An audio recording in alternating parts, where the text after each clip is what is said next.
Welcome back students. आज हम लोग एनसीईआरटी का cell a unit of life का एक इंपॉर्टेंट पार्ट पढ़ने जा रहे हैं जिसका नाम है माइटोकॉन्ड्रिया। ठीक है, इसके पहले वाले पार्ट्स में अपन लोगों ने पढ़ा था एंडोमेम्ब्रेन सिस्टम के बारे में। अब अपन लोग पढ़ रहे हैं माइटोकॉन्ड्रिया। देखो माइटोकॉन्ड्रिया क्या है। ठीक है, माइटोकॉन्ड्रिया किसी भी सेल का एक बहुत ज़्यादा इम्पोर्टेंट ऑर्गेनेल है।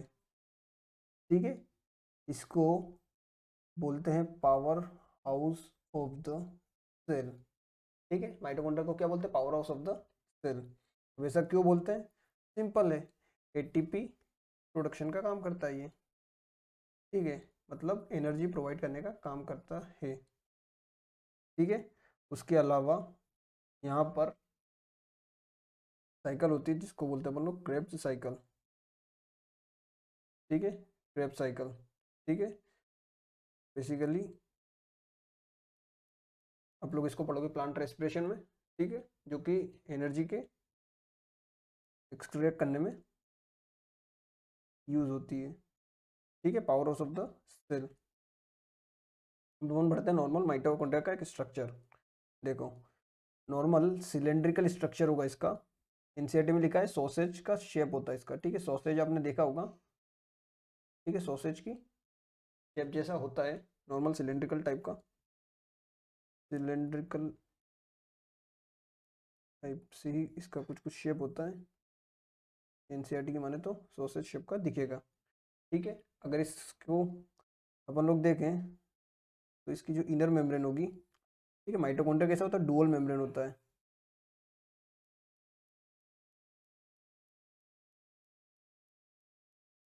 माइटोकॉन्ड्रिया कैसा होता है? Dual membrane. इसकी एक आउटर मेम्ब्रेन रहती है, एक इनर मेम्ब्रेन रहती है।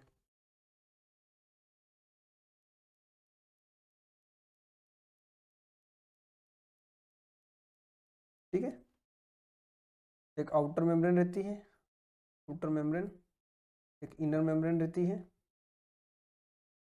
ठीक है, आउटर मेम्ब्रेन, इनर मेम्ब्रेन। जो इनर मेम्ब्रेन के अंदर जो फील्ड होता है, जो फ्लूइड फील्ड होता है, उसको जनरली अपन लोग मैट्रिक्स बोल देते हैं। ठीक है, फ्लूइड मैट्रिक्स, इसको अपन लोग बोल देते हैं मैट्रिक्स। ठीक है, माइटोकॉन्ड्रिया की बात कर रहे हैं। अब दोनों मेम्ब्रेन के बीच में एक स्पेस होगी। ठीक है, आउटर मेम्ब्रेन और इनर मेम्ब्रेन के बीच में एक स्पेस होगी जिसको मैं शेड कर रहा हूँ। ठीक है, ऑल ओवर माइटोकॉन्ड्रिया ये स्पेस प्रेजेंट होगी। ठीक है, इस स्पेस को बोलते हैं इंटर मेम्ब्रेन स्पेस। अगर एनसीईआरटी की माने तो इसको बोलते हैं कि इंटर मेम्ब्रेन स्पेस। ठीक है, या फिर पेरी माइटोकॉन्ड्रियल स्पेस। ठीक है, एनसीईआरटी में इंटर मेम्ब्रेन स्पेस लिखा, लेकिन इसको पेरी माइटोकॉन्ड्रियल स्पेस भी बोलते हैं। कि जो आउटर मेम्ब्रेन रहती है वो पोरस रहती है, और जो इनर मेम्ब्रेन रहती है वो आपकी सेल मेम्ब्रेन जैसी रहती है, सेमी परमिएबल टाइप की मेम्ब्रेन रहती है। ठीक है, इसकी इनर मेम्ब्रेन से ही देखो जितने भी माइटोकॉन्ड्रिया के माइटोकॉन्ड्रिया जितने भी जो क्रेब साइकिल मैंने आपको बोला था कि क्रेब साइकिल कहाँ पर होती है? माइटोकॉन्ड्रिया के अंदर होती है। ठीक है, यानी एरोबिक रेस्पिरेशन इसके अंदर होती है। ठीक है, mitochondria is the site of aerobic respiration, ध्यान रखना। ठीक है, एरोबिक रेस्पिरेशन क्या होता है? मतलब ऑक्सीजन की प्रेजेंस में जो रेस्पिरेशन होता है। ठीक है, breakdown of a molecule to extract energy. ठीक है, तो अगर ऑक्सीजन के प्रेजेंस में हो तो एरोबिक रेस्पिरेशन होता है, तो जो उसके जितने भी एंजाइम्स होंगे वो माइटोकॉन्ड्रियल मैट्रिक्स के अंदर होंगे। ठीक है, यहाँ पर मैट्रिक्स फील्ड होगा, माइटोकॉन्ड्रियल मैट्रिक्स के अंदर होंगे। ठीक है, इसकी जो इनर मेम्ब्रेन होती है वो कैसी होती है? इसकी जो इनर मेम्ब्रेन होती है वो आपको थोड़ी सी फोल्डेड दिख रही होगी। ठीक है, ऐसा क्यों है? क्योंकि सरफेस एरिया बढ़ाना है इसको। ठीक है, तो इस स्ट्रक्चर को क्या बोलेंगे आप लोग? इनर मेम्ब्रेन जो थोड़ी सी फोल्डेड है उसको बोलते हैं अपन लोग क्या? क्रिस्टे। ठीक है, सिंगुलर को क्रिस्टा बोल सकते हैं, एक से ज़्यादा है तो क्रिस्टी। ठीक है, इनर मेम्ब्रेन उसका फॉर्मेशन करती है। ठीक है, लेकिन और इसी इनर मेम्ब्रेन पर आपको एक स्ट्रक्चर दिख रहा होगा। ठीक है, जो मैंने ऐसे बनाया हुआ है, एक पार्टिकल है।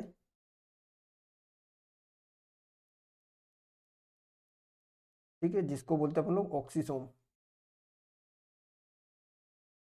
या फिर इसी को ही F0 F1 पार्टिकल बोलते हैं। ठीक है, ये भी एरोबिक रेस्पिरेशन में हेल्प करता है। ठीक है, F0 F1 पार्टिकल। इतना कंसेप्ट समझ में आया? सिंपल सा कंसेप्ट है। इनर मेम्ब्रेन आउटर मेम्ब्रेन दोनों के बीच में पेरी माइटोकॉन्ड्रियल स्पेस या फिर इनर मेम्ब्रेन स्पेस, अंदर का जो इनर मेम्ब्रेन स्पेस के अंदर जो फ्लूइड होगा उसको मैट्रिक्स बोलेंगे। वहाँ पर जितने भी क्रेब्स साइकिल के एंजाइम्स हैं सारे के सारे वहाँ पर प्रेजेंट होगा, लेकिन सिर्फ एक एंजाइम जो कि इसकी इनर मेम्ब्रेन से एसोसिएटेड रहेगा, ठीक है, जिसको HDS बोलते हैं।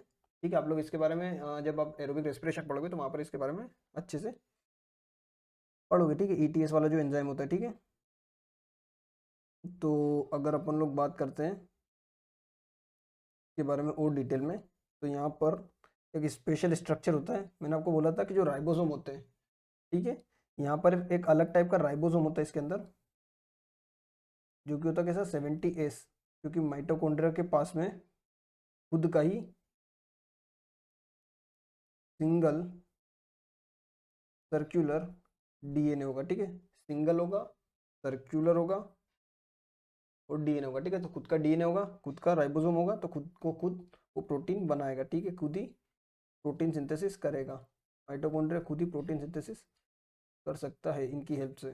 ठीक है, इतना कंसेप्ट समझ में आया? छोटा सा होता है। ठीक है, अगर अपन लोग इसकी NCERT पढ़ते हैं तो NCERT क्या लिखा हुआ है? अब माइटोकॉन्ड्रिया अनलेस स्पेसिफिकली स्टेन्ड, ठीक है, इसको स्पेसिफिक स्टेन करना होता है तभी जाके ये दिखने लगेगा। Are not easily visible under microscope. The number of mitochondria per cell is variable. ठीक है, तो माइटोकॉन्ड्रिया के नंबर अलग अलग सेल्स में अलग अलग वेरी कर सकते हैं। सारे ऑर्गेनिल्स, एक बात ध्यान रखो, जनरल कंसेप्ट है, सारे ऑर्गेनिल के नंबर्स अलग अलग ऑर्गेनिज्म में अलग अलग सेल्स में अलग अलग हो सकते हैं। ठीक है, अलग अलग सेल्स में इनके नंबर अलग अलग हो सकते हैं, वेरिएबल नंबर्स हो सकते हैं। ठीक है, अब माइटोकॉन्ड्रिया का काम क्या हुआ? एनर्जी प्रोवाइड करना। तो वो सेल्स जो कि एक्टिवली, जहाँ पर एनर्जी की जरूरत है, ठीक है, तो उस सेल्स में माइटोकॉन्ड्रिया का नंबर ज़्यादा होगा। सिंपल सा कंसेप्ट है। ठीक है, ऐसे सारे ऑर्गेनिल्स का है। ठीक है, सारे ऑर्गेनिल्स का ऐसा ही कंसेप्ट होता है। ठीक है, in the terms of shape and size also considerable degree of variability is observe. ठीक है, तो शेप और साइज में भी थोड़ी बहुत वेरिएबिलिटी हो सकती है। Typically it is sausage shape. ठीक है, सॉसेज या फिर सिलेंड्रिकल शेप का होता है, जिसका डायमीटर 0.2 से 1 माइक्रोमीटर का होता है और लेंथ 1 माइक्रोमीटर से 4.1 माइक्रोमीटर की होती है। Each mitochondria is double membrane structure होता है। ठीक है, हर एक माइटोकॉन्ड्रिया, यहाँ पर आपको डायग्राम दिख रहा होगा कि जो इनफोल्ड्स है उनको क्रिस्टा बोलते हैं, अंदर मैट्रिक्स जो फील्ड है उसको मैट्रिक्स बोलेंगे। ठीक है, दोनों बीच के इंटरमेम्ब्रेन स्पेस या फिर पेरी माइटोकॉन्ड्रियल स्पेस बोलते हैं। इनर मेम्ब्रेन है, आउटर मेम्ब्रेन है। ठीक है, आउटर मेम्ब्रेन थोड़ी सी पोरस होती है, इनर मेम्ब्रेन सेमी परमेबल होती है। ठीक है, डबल मेम्ब्रेन बाउंड स्ट्रक्चर है, डबल मेम्ब्रेन बाउंड स्ट्रक्चर है with the outer membrane and inner membrane dividing it's lumen distinctly into 2 aqueous compartments. ठीक है, 2 एक्वस कंपार्टमेंट में बांट देती है, that is outer compartment and inner compartment. ठीक है, inner compartment is filled with a dense homogeneous substance है, एक डेंस होमोजेनस सब्सटेंस होगा जिसको अपन लोग क्या बोलेंगे? मैट्रिक्स। सिंपल सा concept. The outer membrane forms a continuous limiting boundary of the organelle. The inner membrane forms a number of infoldings called cristae. ठीक है, इनर मेम्ब्रेन क्या बनाएगी? इनफोल्डिंग्स बनाएगी, क्रिस्टे बनाएगी, जो कि क्या करेगा? सरफेस एरिया बढ़ाने में मदद करेगा। ठीक है, उसके ऊपर क्या होता है? ऑक्सीजोम्स या फिर F1 F0 F1 पार्टिकल भी होते हैं। Towards the matrix the cristae increases the surface area. The two membranes have their own specific enzymes associated with the mitochondrial function. ठीक है, दोनों मेम्ब्रेन्स के अपने खुद के कुछ एंजाइम्स होंगे जो कि माइटोकॉन्ड्रियल फंक्शन से रिलेटेड होंगे। तो mitochondria are the sites of aerobic respiration. ठीक है, यहाँ पर क्या होता है? एरोबिक रेस्पिरेशन होता है। ठीक है, एयर की प्रेजेंस में, मतलब ऑक्सीजन की प्रेजेंस में रेस्पिरेशन होता है, एरोबिक रेस्पिरेशन। ठीक है, they produce cellular energy in the form of ATP। ठीक है, सेल्यूलर एनर्जी प्रोड्यूस करने का काम करते हैं, इसीलिए इसको power house of the cell बोलते हैं। ठीक है, एनर्जी कहाँ से मिलती है? माइटोकॉन्ड्रिया से। The matrix also possess single circular DNA। इसके मैट्रिक्स में सिंगल होगा। ठीक है, ये बात इंपॉर्टेंट है। यहाँ पर कितने DNA होता है? सिंगल सर्कुलर DNA होता है। अब फ्यू RNA मॉलिक्यूल, कुछ RNA मॉलिक्यूल्स भी हो सकते हैं, राइबोसोम्स भी हो सकते हैं, लेकिन कौन से वाले? 70S। ठीक है, क्यों? क्योंकि 80S कहाँ पर होते हैं? यूकैरियोटिक राइबोसोम जो होते हैं वो 80S होते हैं, लेकिन माइटोकॉन्ड्रिया के अंदर कौन सा था? 70S। ठीक है, तो ये बात ध्यान रखना कि यूकैरियोटिक सेल में कौन कौन से राइबोसोम्स होते हैं? दोनों, 70S भी और 80S भी। ठीक है, ये क्वेश्चन आ सकता है कभी भी कि जो यूकैरियोटिक सेल हुए वहाँ पर 70S भी होंगे। क्यों? क्योंकि माइटोकॉन्ड्रिया में भी हो सकते हैं 70S होते हैं। ठीक है, और यूकैरियोटिक सेल्स के जो साइटोप्लाज्म है वहाँ पर 80S होते हैं, लेकिन प्रोकैरियोटिक सेल्स में सिर्फ और सिर्फ 70S के होते हैं। ठीक है, 80S के राइबोसोम्स उसमें एब्सेंट होते हैं। ठीक है, आया कंसेप्ट समझ में? The components required for the synthesis of protein. ठीक है, the mitochondria divide by the fission. ठीक है, देखो बेसिकली क्या है ना, माइटोकॉन्ड्रिया को आप लोग रिलेट कर सकते हो कि बहुत प्रिमिटिव बैक्टीरिया की तरह इनको मान सकते हो। ठीक है, जो कि इवोल्व करके एक सेल के अंदर डेवलप होने लगे। ठीक है, और वहाँ पर एक ऑर्गेनिल की तरह बनने लगे। ठीक है, तो इनमें वो सारे कैरेक्टर्स मिलेंगे जो एक प्रोकैरियोटिक सेल्स के अंदर मिलते हैं। ठीक है, अपने इसीलिए इसको बोलते हैं cell within a cell. ठीक है, ऐसे टाइप के सेल्स को क्या बोलते हैं, cell within a cell.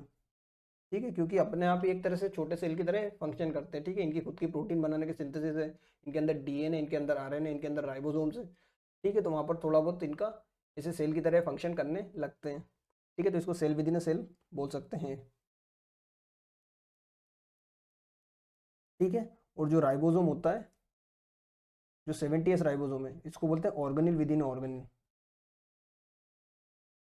ठीक है, क्योंकि माइटोकॉन्ड्रिया खुद एक ऑर्गेनिल है, उसके अंदर भी एक ऑर्गेनिल प्रेजेंट है, तो वो क्या, वो ऑर्गेनिल विद इन ऑर्गेनिल।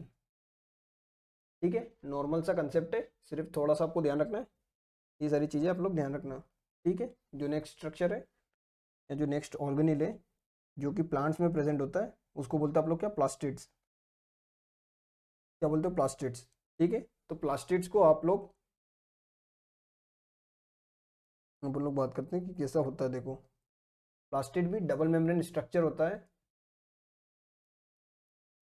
ठीक है, प्लास्टिड भी कैसा होता है, डबल मेम्ब्रेन स्ट्रक्चर होता है। ठीक है, डबल मेम्ब्रेन स्ट्रक्चर होता है। यहाँ पर पिगमेंट्स वगैरह प्रेजेंट हो सकते हैं। ठीक है, पिगमेंट कंटेनिंग हो सकता है, can be pigment containing, pigment containing. ठीक है, बेसिकली तीन तरह के होते हैं जनरली प्लास्टिड्स, जिसको बोलते हैं अपन लोग क्लोरोप्लास्ट। ठीक है, क्लोरो मतलब ग्रीन। ठीक है, तो वो प्लास्टिड जहाँ पर ग्रीन कलर का पिगमेंट होगा तो जनरली क्लोरोप्लास्ट बोल देते हैं। इसके अंदर जो पिगमेंट होता है उसको क्लोरोफिल बोल देते हैं। ठीक है, उसके अलावा यहाँ पर कैरोटिनॉइड्स वगैरह भी प्रेजेंट हो सकते हैं। ठीक है, जो कि पिगमेंट्स होते हैं। आप लोग ये फोटोसिंथेसिस वाला जो चैप्टर होगा एनसीईआरटी का, प्लांट फिजियोलॉजी के अंदर, वहाँ पे पिगमेंट्स के बारे में अच्छे से पढ़ोगे। ठीक है, क्या कैरोटिनॉइड्स होते हैं, क्लोरोफिल भी अलग अलग तरह के होते हैं, ए बी वगैरह। ठीक है, तो उसके बारे में डिटेल में आप लोग वहाँ पढ़ोगे। जस्ट इतना ध्यान रखना कि क्लोरोफिल कहाँ पर होता है, पिगमेंट ग्रीन कलर का पिगमेंट होता है। क्लोरो वर्ड का मतलब क्या होता है, ग्रीन। ठीक है, और फिल मतलब लीफ। तो लीफ जो ग्रीन कलर का पिगमेंट दिखती है, पूरी ग्रीन जो कलर होता है, ठीक है, पूरी किंगडम प्लांटी में जो ग्रीन कलर होता है क्लोरोफिल की वजह से होता है। उसके अलावा जो नंबर 2 का प्लास्टिड है उसको बोलेंगे आप लोग क्रोमोप्लास्ट। ठीक है, आप लोग पूरी किंगडम प्लांटी में ग्रीन कलर के अलावा जो भी कलर देख पा रहे हो उसका रीजन क्या है, क्रोमोप्लास्ट। ठीक है, क्रोमो मतलब कलर्ड। ठीक है, तो यहाँ पर रेड वगैरह कलर, ब्राउन कलर वगैरह। ठीक है, ये वाले कलर यहाँ पर मिलेंगे। ठीक है, ग्रीन के अलावा सारे कलर्स इसमें मिलेंगे। यहाँ पर भी कैरोटीन कंटेंट पिगमेंट्स वगैरह होने लगेंगे, जेंथोफिल वगैरह होता है यहाँ पर। ठीक है, उसके बाद में थर्ड जो आता है वो होता है ल्यूकोप्लास्ट। ठीक है, तीन अलग अलग प्लास्टिड्स होते हैं, क्लोरोप्लास्ट, क्रोमोप्लास्ट, ल्यूकोप्लास्ट। ठीक है, ल्यूको मतलब होता है वाइट या फिर कलरलेस। इसको कलरलेस क्यों बोला है, सिंपल सा है, क्योंकि इसमें कोई पिगमेंट्स नहीं होते हैं। ठीक है, नो पिगमेंट्स इन इट, कोई पिगमेंट्स इनमें नहीं होंगे। अगर पिगमेंट्स नहीं है तो क्या होंगे इसमें। ठीक है, जनरली ये फूड स्टोरेज वगैरह के काम में आ सकता है। ठीक है, फूड स्टोरेज वगैरह के काम में आ सकता है। ठीक है, आया कंसेप्ट समझ में। अब ये भी अलग अलग तरह का होता है। ठीक है, ल्यूकोप्लास्ट भी अलग अलग तरीके का होता है on the basis of food. सबसे पहले अपन लोग देखते हैं इलायोप्लास्ट। ठीक है, ये लिपिड वगैरह का स्टोरेज करता है या फिर ऑयल वगैरह का स्टोरेज करता है, अगर क्लियरली लिखे तो ऑयल का स्टोरेज करता है। ठीक है, फिर एक होता है अमाइलोप्लास्ट। अमाइलो का मतलब है कार्बोहाइड्रेट्स का स्टोरेज करता है। ठीक है, कार्बोहाइड्रेट यहाँ पर कौन सा होगा, स्टार्च। ठीक है, कौन से फॉर्म में स्टोर होता है प्लांट्स में कार्बोहाइड्रेट, स्टार्च के फॉर्म में, तो यहाँ पर स्टार्च का स्टोरेज करेगा। ठीक है, फिर एक होगा लास्ट में एल्यूरोप्लास्ट। एल्यूरो मतलब भी बेसिकली प्रोटीन। ठीक है,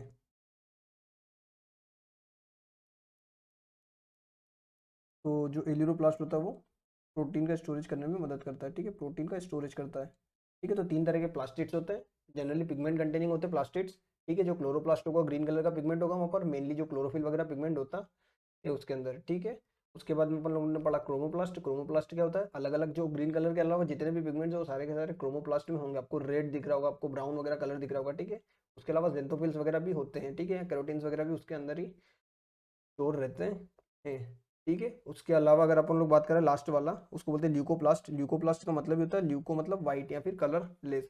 ठीक है, तो उसमें कोई ऐसे पिगमेंट्स नहीं होते, वहाँ पर स्टोरेज के लिए जनरली यूज करते हैं। अब स्टोरेज भी अलग अलग तरह का हो सकता है। ठीक है, ऑयल वगैरह का स्टोरेज वगैरह हो सकता है, तो उसमें इलायोप्लास्ट होगा। ठीक है, जो अमाइलोप्लास्ट होगा वो कार्बोहाइड्रेट या फिर स्टार्च, जो मेन कार्बोहाइड्रेट है प्लांट का, ठीक है, उसका स्टोरेज का काम है। और एलिरोप्लास्ट मतलब प्रोटीन का स्टोरेज करता है। ठीक है, सिंपल है। ठीक है, अगर इसको याद रखना आपको, तो देखो अमाइलो स्टार्च का अगर अपन लोगों ने स्ट्रक्चर पढ़ा होगा, 11th की केमिस्ट्री में दिया हुआ है, 11th या फिर 12th की केमिस्ट्री में दिया होता है, ठीक है, एनसीईआरटी में, कि किससे मिलकर बना होता है, अमाइलो से, और अमाइलो पेक्टिन वगैरह का स्ट्रक्चर होता है। ठीक है, तो आप लोग उसको अमाइलो से याद रख सकते हो। ठीक है, आप लोगों ने पढ़ा होगा कि जो सीड का स्ट्रक्चर होता है उसमें एक लेयर होती है जिसको बोलते हैं आप लोग एल्यूरोन लेयर। ठीक है, जो कि किससे मिलकर बनी होती है, प्रोटीन से। तो आप लोग उससे याद रख सकते हो कि एल्यूरोन का मतलब क्या होता है, प्रोटीन से होता है। ठीक है, वैसे ही बचा हुआ कौन है, इलायोप्लास्ट, तो वो किसका करेगा, ऑयल या फिर लिपिड का स्ट्रक्चर करेगा। ठीक है, अपन लोग जो एनसीईआरटी में दिया हुआ है वो क्लोरोप्लास्ट के बारे में थोड़ा सा डिटेल में दिया हुआ है, तो अपन लोग क्लोरोप्लास्ट की बात करते हैं। Chloroplast almost near spherical structure होगा। ठीक है, एलिप्टिकल वगैरह भी हो, एलिप्टिकल थोड़ा सा ओवल भी हो सकता है स्ट्रक्चर। ठीक है, डबल मेम्ब्रेन स्ट्रक्चर होगा, डबल मेम्ब्रेन स्ट्रक्चर होगा। सिंपल इसके outer membrane inner membrane, same इसमें भी दो मेम्ब्रेन के बीच में ये आउटर मेम्ब्रेन हुई। ठीक है, सेम माइटोकॉन्ड्रिया जैसे होता है, ये भी इनर मेम्ब्रेन हुई। दोनों मेम्ब्रेन के बीच में इंटर मेम्ब्रेन स्पेस होगी, या फिर इसको भी पेरी प्लास्टिडल स्पेस बोल देंगे अपन लोग। ठीक है, पेरी प्लास्टिडल स्पेस बोल देंगे। ठीक है, या फिर inner membrane inter membrane space. ठीक है, इंटर मेम्ब्रेन स्पेस, दो मेम्ब्रेन के बीच में तो इंटर मेम्ब्रेन स्पेस। यहाँ पर क्या होता है, बहुत सारे ऐसे छोटे छोटे स्ट्रक्चर्स होंगे। ठीक है, जो कि कॉइन के जैसे जमे होंगे। ठीक है, स्टैक्स ऑफ कॉइन के जैसे जमे होंगे।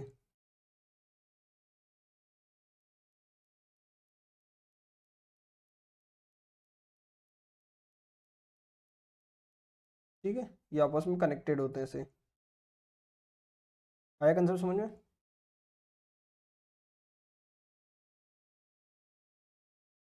को एक यूनिट को बोलते हैं थाइलेकोइड। क्या बोलते हैं, थाइलेकोइड। ठीक है, ये बहुत सारे थाइलेकोइड एक के ऊपर एक, ठीक है, समझो एक कॉइन है। ठीक है, कॉइन का नाम है थाइलेकोइड। अब बहुत सारे कॉइन आपने एक साथ में रख दिए। ठीक है, तो पूरा एक स्टेक्स ऑफ कॉइन बन गया। ठीक है, एक कॉइन, दो कॉइन, तीन, चार, इसे पूरा स्टेक्स बन गया पूरी उसकी। ठीक है, तो वो पूरी जो कॉइन का स्टेक्स बनेगा, ये सारे थाइलेकोइड मिलके अल्टीमेटली ग्रेना बना लेंगे। ग्रेना या फिर प्लूरल सिंगुलर बोले तो ग्रेनम। ठीक है, इतना कंसेप्ट समझ में आता है। थाइलेकोइड दोनों मिलके बनाते क्या, ग्रेनम। थाइलेकोइड को आप लोग कॉइन समझ सकते हो, एक कॉइन। ठीक है, कॉइन भी कौन सा, होलो कॉइन, जो आप लोगों ने देखा होगा चाइनीज कॉइन जो होते हैं छोटे छोटे। ठीक है, जो काफी छोटे कॉइन जो होते हैं, ठीक है, उनमें जो होल्स वगैरह होते हैं बीच में, वैसे कॉइन आप लोग समझ सकते हो इसको।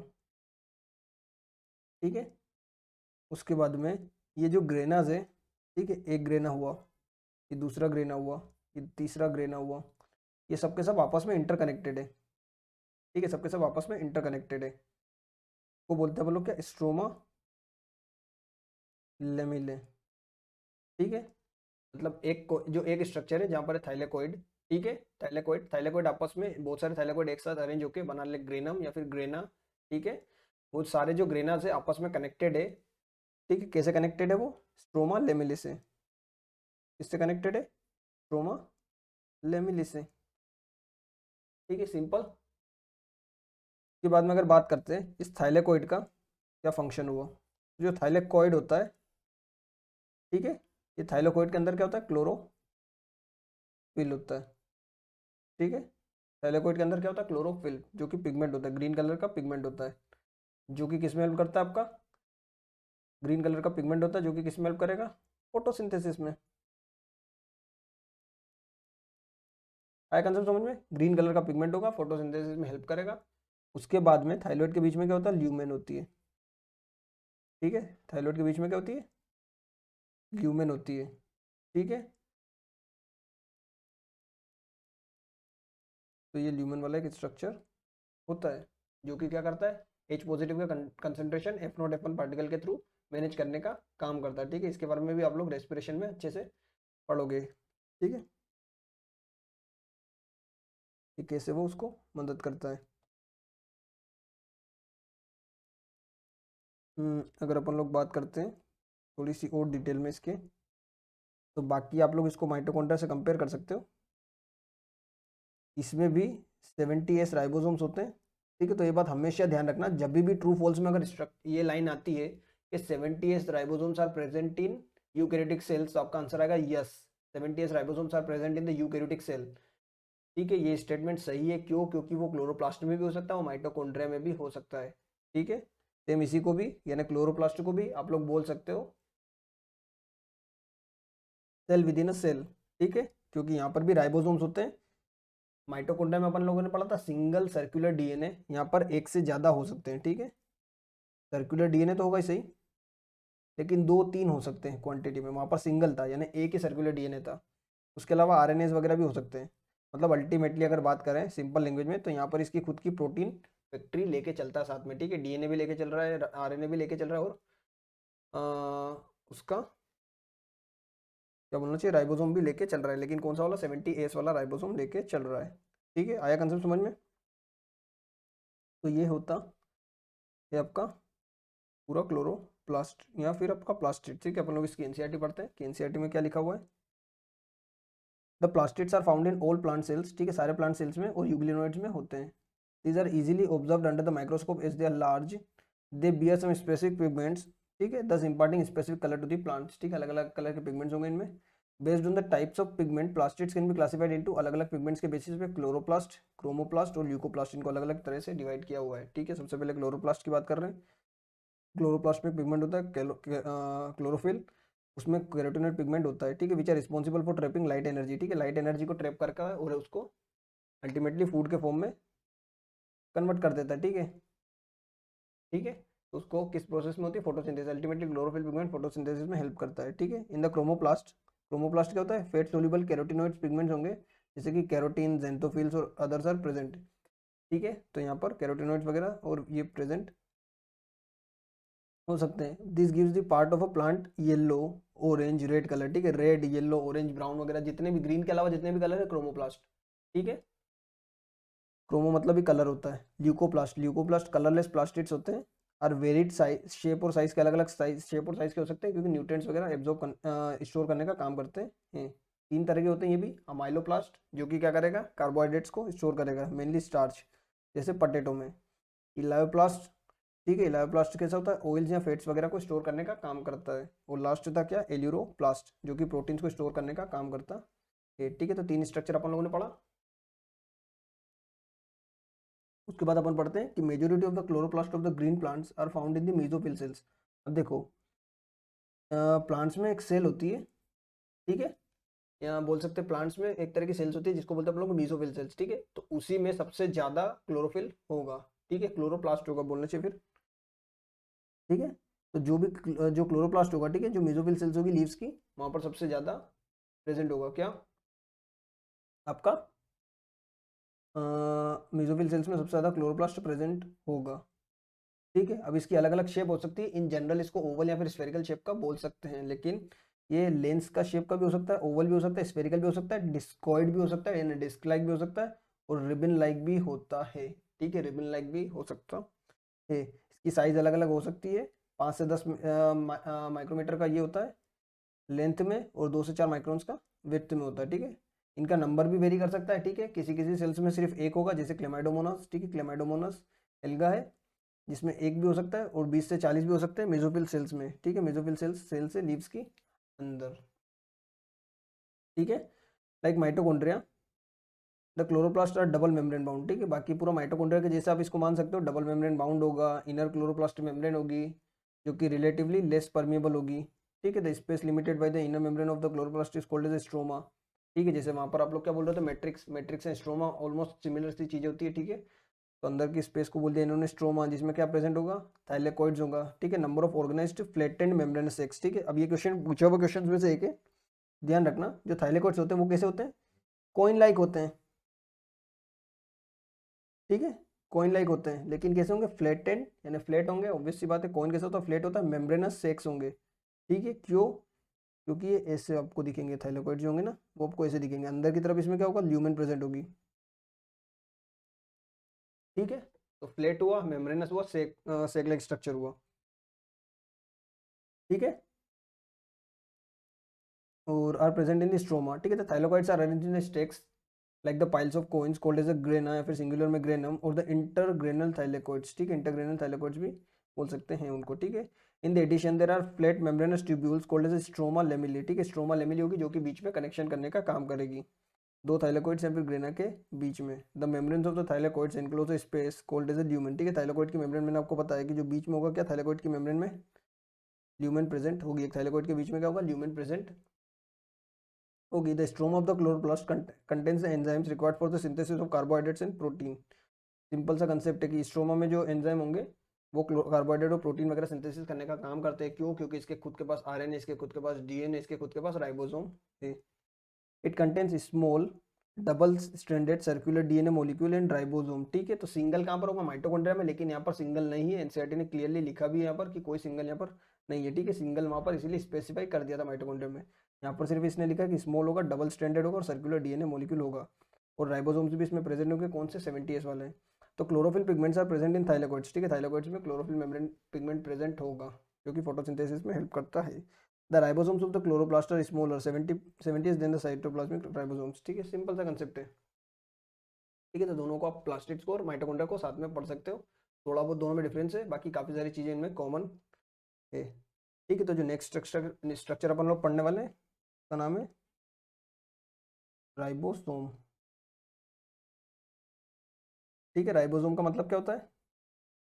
Protein factory of the cell. क्या बोलते हैं राइबोसोम को? Protein factory of the cell. अभी मैंने आपको प्रीवियस पार्ट्स में पढ़ाया होगा, ठीक है। जो जो राइबोसोम होता है वो दो तरह का होता है, 70S 80S, ठीक है। 70S दोनों में पाया जाता है, लेकिन अगर बोले कि 70S यूकैरियोटिक सेल्स के साइटोप्लाज्म में कौन कौन से प्रेजेंट होते हैं, तो सिर्फ 80S प्रेजेंट होते हैं, ठीक है। वो ऑर्गेनिल के अंदर प्रेजेंट होते हैं। तो थोड़ा सा क्वेश्चन ध्यान से पढ़ना कि क्वेश्चन में एग्जैक्टली लिखा हुआ क्या है, ठीक है। मैंने आपको बताया था कि जो राइबोसोम होते हैं उसमें दो यूनिट होती है, एक लार्जर यूनिट, एक स्मॉलर यूनिट, ठीक है। तो अपन लोग 80S की बात करते हैं यहाँ पर, ठीक है। राइबोसोम के अंदर राइबोसोम बेसिकली किससे मिलकर बना होता है? मैंने आपको बताया था इसी में प्रोकैरियोटिक सेल से मैंने पढ़ा था कि राइबोसोम मिलकर बना होता है RNA से और प्रोटीन से। इनके पास कोई मेम्ब्रेन नहीं होती है, ठीक है। तो मेम्ब्रेन लेस स्ट्रक्चर होते हैं। यहाँ पर होगा RNA वाला, RNA यानी राइबोसोमल RNA, ठीक है। तीन तरह के RNA होते हैं, मैंने आपको बताया था। mRNA, मैसेंजर RNA जो कि ट्रांसफर करने में मदद करता है इस इन्फॉर्मेशन को, ठीक है। tRNA जो कि ट्रांसफर RNA जिसको बोलते हैं, जो कि अमीनो एसिड्स को लेके इधर उधर ट्रांसफर करने में मदद करता है, और rRNA जो कि राइबोसोम का स्ट्रक्चरल पार्ट होता है, ठीक है। rRNA, ठीक है। उसके अलावा बेसिकली जो राइबोसोम्स होते हैं वो न्यूक्लियो प्रोटीनेशियस स्ट्रक्चर होते हैं। कैसे होते हैं? न्यूक्लियो प्रोटीन स्ट्रक्चर होते हैं। क्यों इसको न्यूक्लियो प्रोटीन स्ट्रक्चर बोला? क्योंकि न्यूक्लिक एसिड इसमें होगा, ठीक है, यानी RNA होगा, और प्रोटीन स्ट्रक्चर वाला पार्ट होगा, ठीक है। तो न्यूक्लियो प्रोटीन स्ट्रक्चर होगा आपका RNA, कोई मेम्ब्रेन नहीं होगी, RNA से मिलकर बना होगा। दो यूनिट्स होती है, 80S या 70S की, दोनों की बात करते हैं। 80S को बोलते हैं 60S यूनिट, और 40S यूनिट, दोनों मिला के बनाती है क्या? 80S। अब दोनों को ऐड करने मत बैठना यहाँ पर, कोई मैथ्स नहीं लग रही है यहाँ पर, ठीक है। एस इज फॉर एस यहाँ पर होता है sweat Berg's unit, sweat Berg's unit, या फिर इसको सेडिमेंटेशन रेट भी बोल सकते हैं, ठीक है। सेडिमेंटेशन रेट या फिर सेडिमेंटेशन कोफिशिएंट, ठीक है, उसके हिसाब से होता है, ठीक है। का जो साइंटिस्ट था उसके बाद उसको नाम दे दिया था। तो ये सिंपल सा स्ट्रक्चर होता है, प्रोटीन सिंथेसिस में मदद करता है, ठीक है। अपन लोगों ने वहाँ पर पढ़ा था प्रोकैरियोटिक सेल्स में कि बहुत सारे RNA, ठीक है, आपस में mRNA से अटैच होंगे, सॉरी बहुत सारे राइबोसोम से mRNA से अटैच होंगे, तो उसको बोलेंगे अपन लोग पोलीसोम या फिर पोली राइबोसोम, ठीक है। अपन लोगों ने इतना पढ़ा था। अब अपन लोग इसकी एनसीईआरटी पढ़ते हैं कि ribosomes are the granular structures, ठीक है। कैसे स्ट्रक्चर्स होते हैं? ग्रेन्युलर स्ट्रक्चर्स होते हैं। First observed under the electron microscope as a dense particle by George Palade, ठीक है। जॉर्ज पेलेडे ने इसको सबसे पहले देखा था डेंस पार्टिकल की तरह, ठीक है। They are composed of ribonucleic acid, RNA से मिलकर बना होता है, RNA से, and proteins, and are not surrounded by any membrane, ठीक है। यानी RNA से और प्रोटीन से मिलकर बना होता है, न्यूक्लियो प्रोटीन स्ट्रक्चर होता है। यूकैरियोटिक राइबोसोम 80S का होता है, प्रोकैरियोटिक राइबोसोम 70S का होता है, सबको पता है। ईच राइबोसोम इज 2 सब यूनिट्स, 2 सब यूनिट्स होगी। यूकैरियोटिक की अगर बात करते हैं तो 60s और 40s की होगी, और 70s यानी प्रोकैरियोटिक्स की बात करेंगे तो 50s और 30s की यूनिट होगी। Here S stands for Svedberg's unit, या फिर सेडिमेंटेशन कोफिशिएंट भी इसको बोल देते हैं, ठीक है। It is indirectly a measure of density and size, ठीक है, क्या है, indirectly measure of density and size, ठीक है। सेडिमेंटेशन इसको करते हैं, ठीक है, बेसिकली सेंट्रीफ्यूगेशन करते हैं, अल्टीमेटली उसमें उसको डिसाइड करते हैं कि वो किस रेट पर सेडिमेंट वगैरह हो रहा है, ठीक है। तो वैसे पूरी प्रोसेस करते हैं वो लोग, तो उस हिसाब से दे दिया है, जो कि किसका मेजर है, डेंसिटी और साइज का मेजर है। Both 70s ribosomes are composed of 2 सब यूनिट्स, ठीक है, दोनों 2 सब यूनिट से मिलकर बना होता है, सबको पता है, ठीक है। सिंपल सा इसका डायग्राम है, जो कि अभी रिसेंटली एनसीईआरटी में ऐड किया हुआ था, पहले एनसीईआरटी में ये ऐड नहीं था, ठीक है। तो ध्यान रखना है राइबोसोम का स्ट्रक्चर है, डायरेक्टली इसका ये पूछ सकते हैं कि कौन सी लार्ज सब यूनिट है, कौन सी स्मॉल सब यूनिट है, ये भी समझ नहीं आएगा क्योंकि अभी रिसेंटली ऐड हुआ है कि किसका डायग्राम है, ठीक है। तो थोड़ा सा ध्यान रखना। नेक्स्ट स्ट्रक्चर अपन पढ़ते हैं एनसीईआरटी का, जिसका नाम है साइटोस्केलेटन। क्या है साइटोस्केलेटन? साइटोस्केलेटन का मतलब क्या हुआ, सेल का स्केलेटन, सिंपल सी बात है। साइटो मतलब क्या होता है, सेल, स्केलेटन मतलब क्या होता है, साइटो, साइटो मतलब सेल, स्केलेटन मतलब आपका स्केलेटल सिस्टम वाला पार्ट, ठीक है। तो सेल का स्केलेटन को साइटोस्केलेटन बोलते हैं। अब देखो यहाँ पर तो हड्डियाँ होनी नहीं है, ठीक है, सिंपल सा कंसेप्ट है। तो यहाँ पर क्या होगा, ये सेल्स के अंदर क्या होता है, अगर कोई सेल अपन लोग बनाते हैं यहाँ पर, ठीक है, सपोज करो मैं सेल बना रहा हूँ यहाँ पर, ठीक है, तो इसके अंदर ऐसे छोटे छोटे ऐसे क्रॉसली पूरे उसके साइटोप्लाज्म के अंदर एक दूसरे से अटैच रहेंगे, ठीक है, जो कि सेल को बोलना चाहिए कि एक प्रॉपर स्ट्रक्चर प्रोवाइड करने का काम करते हैं, ठीक है, जो कि सेल मेम्ब्रेन से एसोसिएटेड रहेंगे, और मेनली एनिमल सेल्स में ज़्यादा प्रोमिनेंट रहेंगे ये, क्यों, क्योंकि उसमें तो सेल वॉल होती नहीं है जो कि उसका स्ट्रक्चर मेंटेन कर नहीं सकती है, ठीक है, तो वहाँ पर ज़्यादा होगा, ठीक है।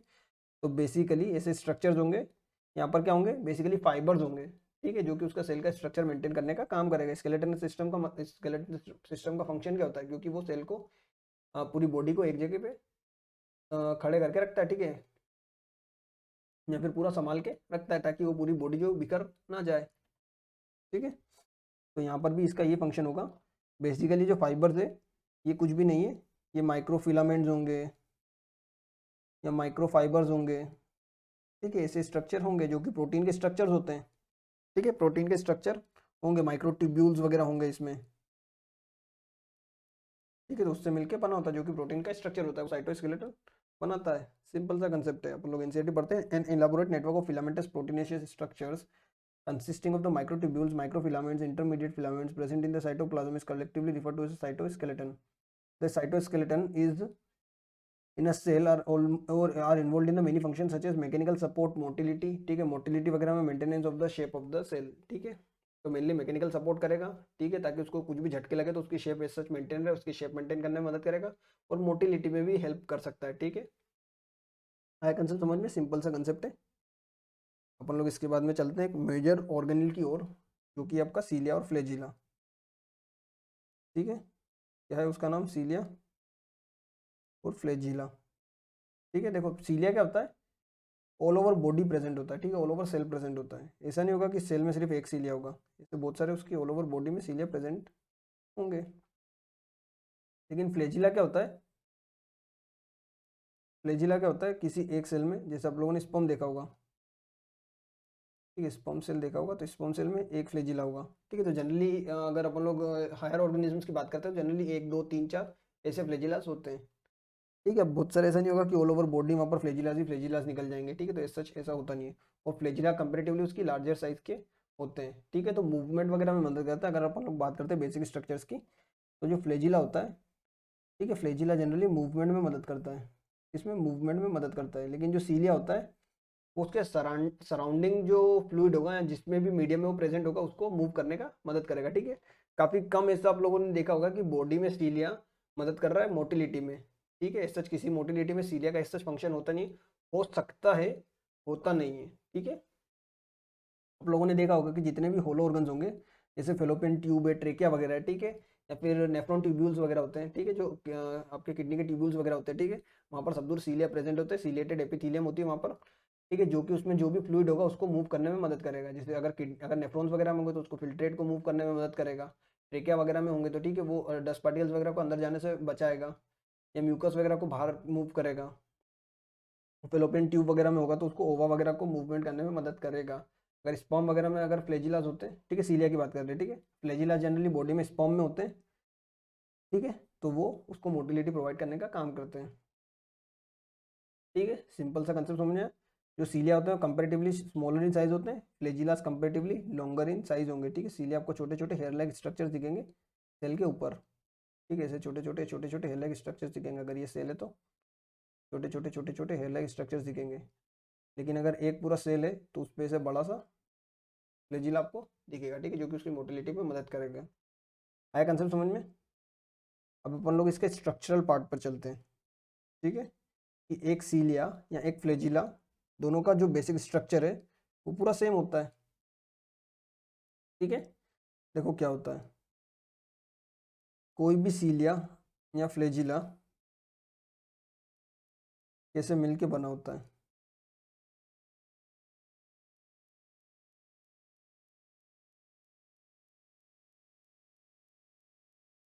5, 6, 7, 8, 9।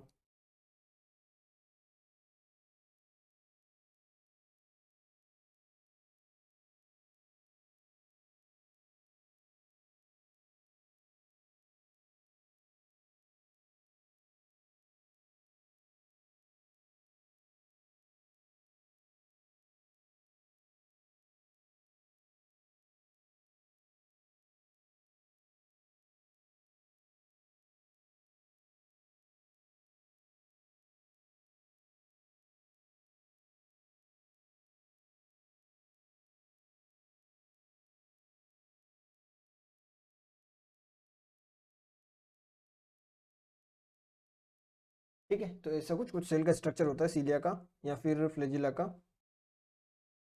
तो देखो क्या होता है, सीलिया या फ्लैजिला की अगर अपन लोग बात करें तो ये बहुत सारे छोटे छोटे माइक्रोट्यूब्यूल्स है। अगर अपन लोग इसका बेसिक स्ट्रक्चर बात करते हैं तो कोई भी सीलिया फ्लैजिला है, ठीक है, तो सपोज करो ये फ्लैजिला है। ठीक है, ऐसा कुछ कुछ राउंड राउंड से स्ट्रक्चर ये रहेगा। इसके अंदर जो पार्ट बनाएगा, ठीक है, अगर अपन लोग नॉर्मल बेसिक स्ट्रक्चर की बात करते हैं तो इसके ऊपर एक प्लाज्मा मेम्ब्रेन प्रेजेंट होगी। मेम्ब्रेन बाउंड स्ट्रक्चर होता है, प्लाज्मा मेम्ब्रेन इस पे भी होगी। और जो अंदर वाला पार्ट होगा, इसका जो सेंट्रल कोर वाला पार्ट होगा उसको बोलेगा आप लोग एक्सोनीम। एक्सोनीम है, जो भी आपको बोलना है। ठीक है, ये स्ट्रक्चर होता है। अब जो पूरा जो एक्सोनीम वाला पार्ट होता है, जो कोर वाला पार्ट होता है, वो पूरा का पूरा टिब्यूल से मिलकर बना होता है, या माइक्रो टिब्यूल्स बोलना चाहिए मोर करेक्टली। माइक्रो टिब्यूल से मिलकर बना होता है जितना भी कोर वाला जो पार्ट होता है, कोर या फिर जो एक्सोनीम वाला जो पार्ट होता है। ठीक है,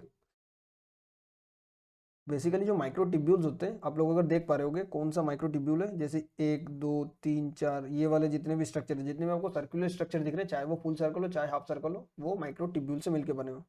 और वो भी अगर आप लोग जूम करके देखोगे उसको तो वो ऐसे होंगे स्ट्रक्चर। ठीक है, ये एक माइक्रोट्यूब्यूल है। ठीक है, मैं इसको जूम कर रहा हूँ। अगर ये एक माइक्रोट्यूब्यूल है और इसी से ऐसा अटैच है, हाफ वाला सिर्फ अटैच है। ठीक है, एक फुल है एक हाफ है। ठीक है, ऐसे डबलेट्स के फॉर्म में अरेंज है पेरिफेरली। ठीक है, ऐसे डबलेट्स के फॉर्म में अटैच है। अगर आप लोग इसको अगर जूम करो तो ये एक एक माइक्रो ट्यूब्यूल से मिलके बना हुआ है। ठीक है, ये ऐसे बना हुआ है। आ रहा है समझ में? ये बेसिकली प्रोटीन से मिलके बना होता है, इसका नाम है ट्यूब्यूलिन प्रोटीन। ठीक है, ट्यूब्यूल जो होते हैं ये ट्यूब्यूलिन प्रोटीन से मिलके बने होते हैं। ठीक है, ट्यूब्यूलिन एक प्रोटीन है, एक्स्ट्रा है, एनसीईआरटी में तो ऐसा दिया हुआ नहीं है। ट्यूब्यूलिन प्रोटीन से मिलके बना होता है, सिंपल सा कंसेप्ट है। ठीक है, तो फ्लैजिला या फिर सीलिया की अगर बात करते हैं तो वो एक सेल मेम्ब्रेन बाउंड स्ट्रक्चर है। ठीक है, और इसमें जो मेन जो कोर वाला पार्ट होता है, जो एक्सोनिम वाला पार्ट होता है, उसमें पेरीफेरली पेरी पेरीफेरली इसमें डबलेट्स होते हैं। ठीक है, कितने डबलेट्स होते हैं? 9 डबलेट्स होंगे। ठीक है, या फिर 9 पेरीफेरल माइक्रोट्यूब्यूल्स होंगे।